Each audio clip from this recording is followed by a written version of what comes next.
할렐루야. 아멘. 하나님의 은혜가 함께하기를 간절히 바랍니다.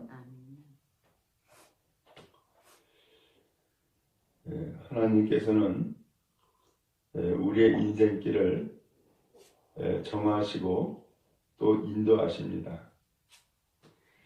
그렇기 때문에 하나님이 우리를 언제 또 어느 때에 어떻게 인도하실지를 우리가 하나님의 지시 혹은 하나님의 사인을 받아야 되죠. 마치 군대가 똑같죠. 군대도 군인들이 자기 마음대로 하는 것이 아니죠. 반드시 윗사람의 지시를 받고 총을 들고 그리고 훈련을 하고 싸우고 하는 것이죠. 마찬가지로 이스라엘 백성들에게 하나님께서는 그러한 지시를 말씀하시는 거예요. 그러한 지시를 어떤 신호를 통하여서 보여주시는 거예요. 하나님이 모세에게 말씀했어요. 은나팔 둘을 두들겨서 만들어라 라고 하는 거예요. 무슨 나팔이라고요? 은나팔 2개를 만들어라. 그러면 이 은나팔 2개로 뭐 하느냐? 목적은 2절에 이렇게 표현했어요. 그것으로 회중을 수집해라. 또 그것으로 진영을 출발하게 해라. 라고 하는 거예요. 이 은나팔 2개를 만들어서 회중을 모을 때에 쓰고 그 다음에 언제 출발하는지 출발 신호를 보낼 때 또 쓰라는 거예요. 그래서 나팔 2개를 부는데 3절에 보니까 나팔 2개를 불 때는 온 회중이 회막문 앞에 모이는 신호예요. 그 다음에 또 하나만 불 때는 천부장인 지휘관들을 모을 때 쓰는 거예요. 그리고 이 나팔을 크게 불 때는 동쪽 진영들이 행진하고 두 번째로 크게 불 때는 남쪽 진영들이 행진해라. 그리고 6절에 떠나려 할 때에는 나팔 소리를 크게 불어라. 온 회중을 모을 때에는 나팔을 불 것이지만 소리를 크게 내지 말아라. 그러니까 출발 신호는 나팔을 크게 부는 거고 그 다음에 회중들 전부 다 회막으로 모여라. 그러면은 나팔 소리를 작게 한다는 거예요. 그리고 8절에 나팔은 누가 부르냐? 아론의 자손인 제사장들이 부르라. 라고 했고요. 그 다음에 또 9절에 너희 땅을 압박하는 대적을 치러 나갈 때는 나팔을 크게 불어라. 라고 했어요. 그러면서 9절에 이렇게 말씀했어요. 그리하면 너희 하나님 여호와가 너희를 뭐하고? 기억하고 너희를 너희 대적에게서 뭐하고? 구원하시겠다. 라고 말씀을 하셨어요. 오늘 하나님은 이 이스라엘 백성들 특별히 제사장들이 나팔을 불 때에 하나님이 기억하겠다는 거예요. 이 기억하겠다라고 하는 것은 생각 안 났던 것을 생각나게 한다 이 뜻이 아니라 여기 기억한다라고 하는 것은 돌보시겠다라는 뜻이에요.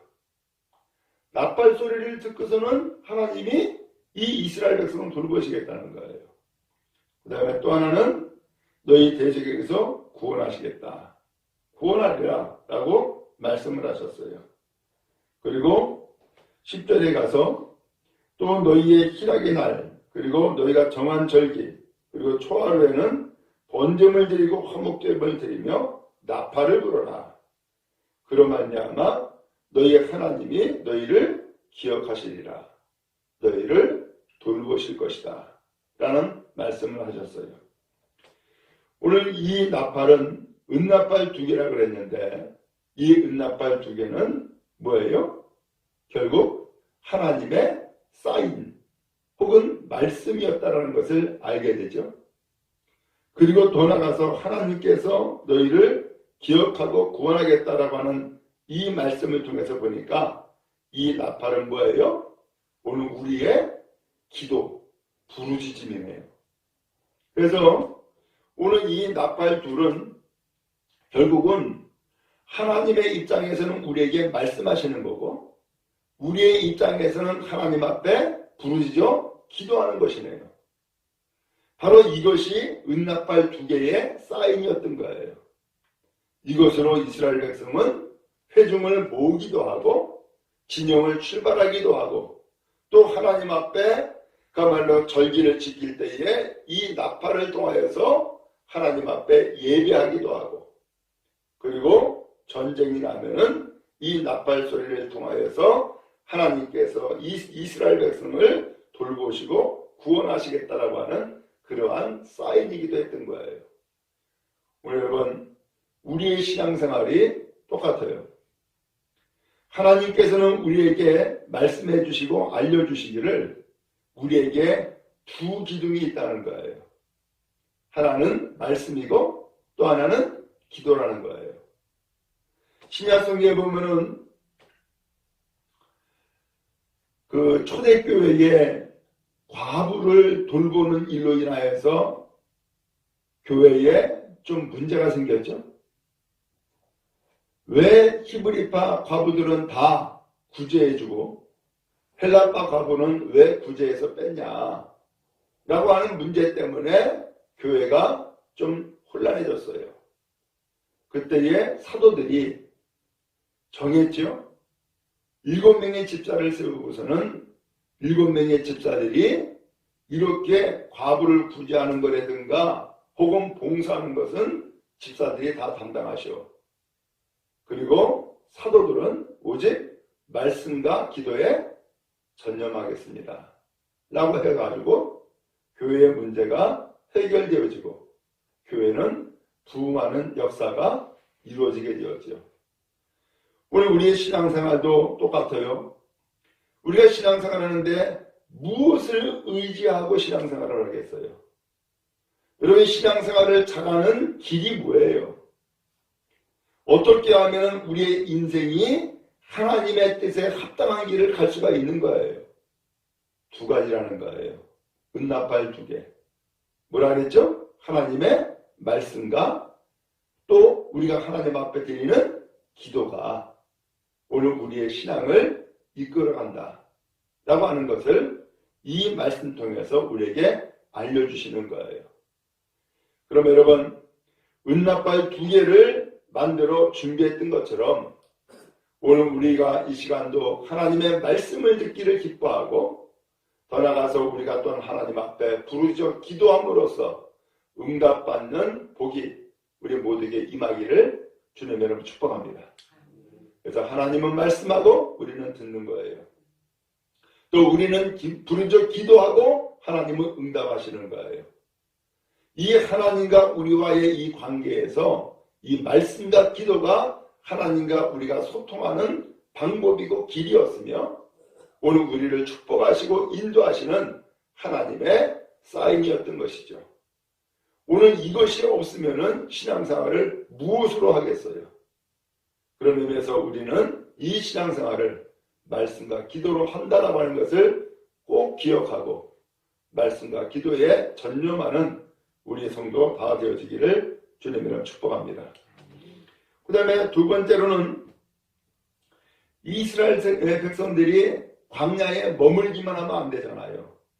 그들의 목적지는 광야가 아니라 어디였죠? 하나님의 약속한 땅 가나안으로 가는 것이 목적이에요. 그렇기 때문에 이 백성들이 이제 이 광야에서 벗어나서 가나안 땅을 향하여서 행진해야 될 텐데 언제 가느냐라는 거죠. 그 다음에 누가 앞장서느냐라는 거죠. 그리고 법궤를 가지고서 행진을 하는데 이 법궤는 어느 위치에 있어야 되느냐라는 거예요. 그것을 알려주신 말씀이 11절부터 나와요. 11절 말씀해 보니까 둘째 해 둘째 달 20알에 곧 애굽에서 탈출한 지 2년이 되었어요. 그리고 2년 2개월이 된 거죠. 20알에 20일이에요. 구름이 증거의 성막에서 떠오른 거예요. 구름이 떠오르면 무슨 신호죠? 출발하는 신호예요. 구름이 머무르면 무슨 신호예요? 멈춰라 라는 신호예요. 구름이 떠올랐어요. 이스라엘 자손이 시내 광야에서 출발해서 이제 길을 떠나게 됐어요. 그랬는데 바란 광야에 구름이 머무니라 그랬어요. 드디어 이와 같이 이제 하나님께서 모세에게 명령하신 것을 따라 행진하기를 시작을 한 거예요. 이스라엘은 전부 다 12지파죠. 그래서 동쪽에 3지파, 남쪽에 3지파, 서쪽에 3지파, 북쪽에 3지파. 그래서 전부 다 12지파가 동서남북 사방에 성막을 중심으로 진을 치고 생활을 했어요. 먼저 동쪽 진영의 지파들이 행진하는 거예요. 14절에 유다 자손이 나오죠. 그 다음에 15절에 이사갈 자손이 나오고 16절에 스불론 자손이 나왔어요. 그래서 동쪽 진영이 출발을 하는 거예요. 그런데 이 동쪽 진영 3개의 지파가 출발을 하니까 그 다음에 17절에 성막을 걷는 거예요.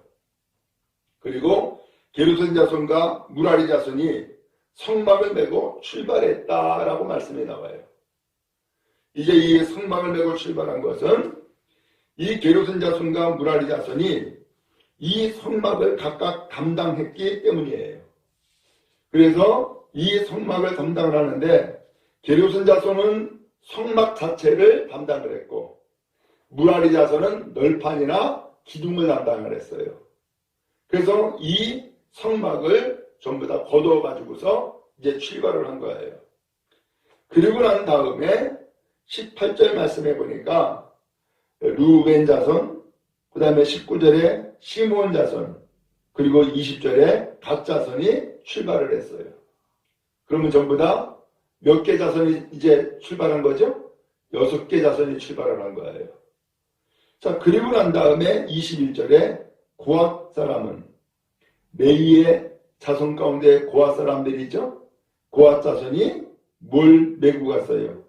성물을 메고 행진을 했다라는 말씀이 나왔어요. 여기 성물은 언약궤, 법궤를 이야기한 거예요. 그러니까 결국은 이 12지파가 이제는 이 광야를 떠나서 가나안 땅을 향해서 행진을 하는데 그 12지파 가운데 가장 중심에 누가 있어요? 바로 고앗 사람들이 성막, 그 언약궤를 메고 지금 행진의 가장 중심에 지금 있는 거예요. 그리고 난 다음에 뒤에 6개의 지파가 또 따라오는 거죠. 지금 무슨 상황인지 이해가 되시죠? 자, 그러면 왜 고앗 자손이 이 언약궤를 메고선 중심에 섰는데 앞서서 게르손 자손과 무라리 자손은 성막을 메고 왜 먼저 출발했느냐? 그 이유가 나오죠? 21절에 뭐라고 되어 있느냐? 고앗이는 성물을 메고 행진하였고 그들이 이르기 전에 성막을 세웠다라는 말씀이 나와요. 이 언약궤가 중심인데 언약궤 전에 성막을 맨 그 게르손 자손과 무라리 자손이 왜 먼저 앞장섰느냐? 성막을 이제는 머무는 장소에 가게 되면 성막을 먼저 세워야 되잖아요. 먼저 세워놓고 그 다음에 이 고앗 자손들이 맨 언약궤를 그 성막 지성소에다가 안치를 해야 되잖아요. 그래서 이 게르손 자손과 무라리 자손이 먼저 철거하고 그 다음에 먼저 설치하고 갈 수 있도록 그렇게 배치를 해놓은 것이죠. 우리 여기에서 무엇을 알려주고 있어요? 우리의 신앙의 길, 우리의 인생의 길에 중심은 뭐가 있는 거예요? 언약궤, 곧 하나님이 중심이다라는 것을 알려주고 있는 거예요. 우리의 믿음이 마찬가지죠. 우리의 삶이 마찬가지죠. 우리에게 중심이 잡혀져 있어야 되는데 우리 신앙의 중심, 우리의 삶의 중심은 누가 돼야 돼요? 바로 하나님이 중심인 줄로 믿습니다. 하나님이 중심을 잘 잡고 거기에 머물러 계시면은 우리의 신앙은 흔들림이 없어요. 그런데 이 중심을 제대로 잡지 못하고 살아가면은 계속해서 흔들리는 거예요. 그리고 넘어지는 거죠. 여러분 자전거를 탈 때에도 어떻게 해야 돼요? 중심을 잘 잡아야지 자전거가 넘어지지 않고 다치질 않아요. 오늘 우리의 신앙의 생활도 중심이 중요한데 우리의 신앙생활의 중심은 하나님이신 줄로 믿습니다. 그리고 언약궤예요. 곧 언약궤는 말씀을 상징한 거예요. 그래서 하나님이 중심이 되고 하나님의 말씀이 우리의 삶의 중심이 되어지면 그 신앙은 흔들림이 없고 성공한 길로 나가는 거예요. 오늘 중심이 하나님이 되는 것을 믿고 또 고백하는 우리의 신앙 다 되기를 간절히 바랍니다. 그러면서 이제 이렇게 이 이스라엘 백성들이 행진을 했는데 35절에 보니까 괴가 떠날 때에는 모세가 말하되 여호와여 일어나사 주의 대적들을 흩으시고 주를 미워하는 자가 주 앞에서 도망하게 하소서라고 했다라고 나와요. 이 괴가 떠날 때에 모세가 뭐 한 거예요? 하나님 앞에 기도한 거예요. 하나님, 이제 우리가 하나님의 사인을 받고 이제 우리가 출발을 합니다. 출발할 때에 우리의 가는 길을 막는 모든 대적들을 전부 다 물리쳐 주세요. 그리고 주를 미워하는 자가 주 앞에서 도망하게 하세요. 전부 다 도망치게 해달라고. 그래서 우리의 신앙의 길에, 우리의 이 믿음의 길에 많은 대적들이 그 길을 가로막지 못하게 하고 그 많은 대적들이 오늘 우리를 회방하지 못하도록 하나님께서 전부 다 물리쳐 주세요라고 부르짖고 기도했던 것이죠. 그러면서 36절에 괴가 쉴 때에는 말하되 여호와여 이스라엘 종족들에게 돌아오셔서 하였더라. 이제 이 괴가 하나님의 사인에 의해서 여기에서 멈춰라 라고 하는 사인을 구름을 통해서 보여주지 않겠어요? 그러면 머물 때에는, 곧 쉴 때에는 또 하나님 앞에 뭐라고 기도했느냐? 하나님, 이스라엘 백성들 가운데에 계셔주세요. 우리와 함께 해주세요. 라고 하면서 하나님 앞에 기도했다라고 하는 거예요. 여러분, 그런 의미에서 우리의 신앙, 우리의 인생길, 출발할 때에도 기도하고 머물 때에도 모세가 기도했던 것처럼 우리는 언제나 우리의 신앙의 출발이 기도가 되어지고 우리의 신앙의 머물미 기도가 되는 믿음의 사람 다 되어지기를 주님으로 축복합니다. 결국은 이 모세가 이 기도를 통하여서 하나님 앞에 이 이스라엘 백성을 이끌어 나갔던 것처럼 오늘 우리 역시도 기도를 통하여서 믿음의 길을 가는 우리 모두가 다 되어지기를 주님으로 축복합니다. 은나팔 2개를 준비했던 것처럼 이 은나팔은 하나는 하나님의 말씀이요 하나는 하나님 앞에 부르짖고 기도하는 기도였다는 것을 기억하고 말씀과 기도로 우리의 신앙생활을 든든히 세워나가는 복된 성도 다 되기를 주님의 이름으로 축복합니다.